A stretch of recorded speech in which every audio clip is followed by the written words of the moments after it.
Marami nakakaranas nito, Lodi, sa mga kasama nating nagraradyo dyan. Ayan, oh, na pagka binugahan nila yung kanilang takip ng radyo, ganyan yung nangyayari. Imbis na kung anong kulay yung ibubuga nila, itim, puti, o anong kulay pa dyan na paborito nila, lalo't acrylic yung pinampintura, ay nagbubutas-butas. Ayan, oh. Kahit doblehin mo yan, kahit ulit-ulitin mo yan, hindi kakapit yung acrylic dito. Yung mga butas-butas na yan, hindi niya yan mapupunuan. Marami niyan, Lodi, sa mga kasama natin, lalo na paborito nilang kulay. Kung minsan matte black, itim, ganyan yung kinukulay. Pagka initiman nila, mapapansin nila kahit itim na yon, makikita nila dito na may butas-butas yung kanilang pininturahan. Ito pininturahan ko ng puti para mas malinaw kasi yung video. O para mas detalyado ng konti. Yung kamerang ginagamit natin dito, falsifikado.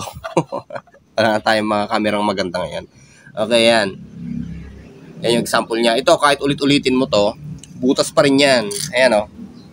Tingnan natin.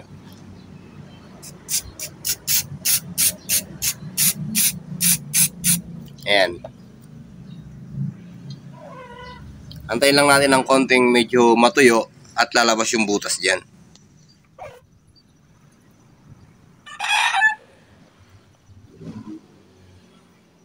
Ayan, kung mapapansin nyo dito sa gilid, ay nag-uumpisa na yan.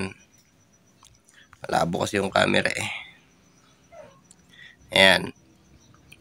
Kakaroon na siya. Ayan, o, lumalabas na rin, o. Dito lumalabas na rin, o. Ayan. Ayan, dito lumalabas na rin, yun, o.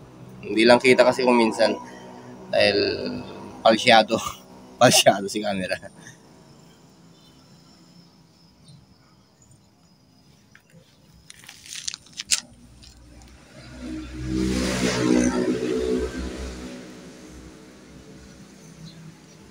Ayan, o, lumaki na yung butas niya, o. Ayan, o.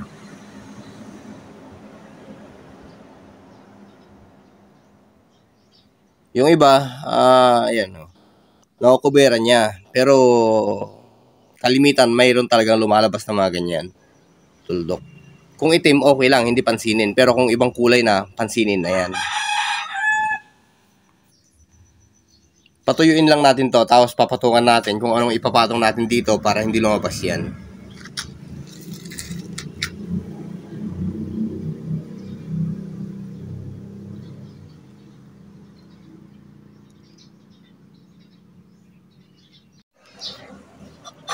Ito siya, pinatuyuan lang natin.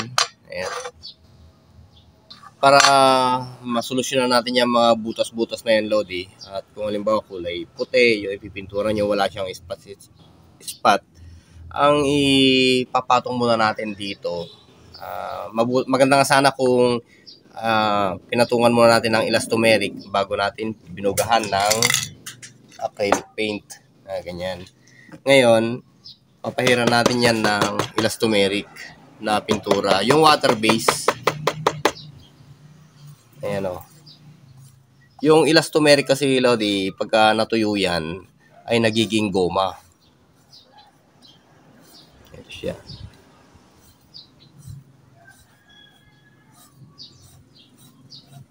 Ang problema lang kasi ng elastomeric, hindi siya makilap. O ibig kong sabihin, hindi siya, may tawag doon sa pintura na yan Pagka natuyo to, para siyang matte black. Ganon din sa mga ibang kulay, pagka natuyo, yung mga elastomeric paint, hindi siya makinis o hindi siya makilap. Ayan. Patuyuan lang natin yan bago natin bugahan ng acrylic paint. Eto, kung tuyo na yung pinahid nyo, Lodi, pwede nyo nang pinturahan yan. Check nyo,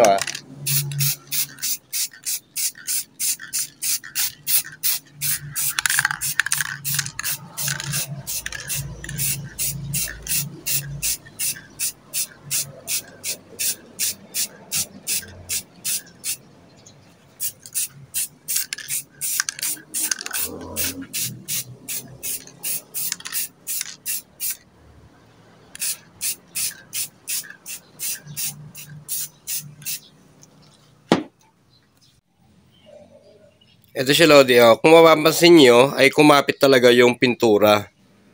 Ayan. Hindi na siya yung nagbubutas-butas.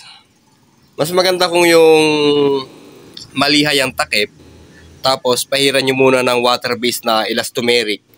At kung may compressor kayo, maganda kung compressor ang pang buga sa unang pintura na elastomeric. Tapos, ang sumunod ay acrylic na.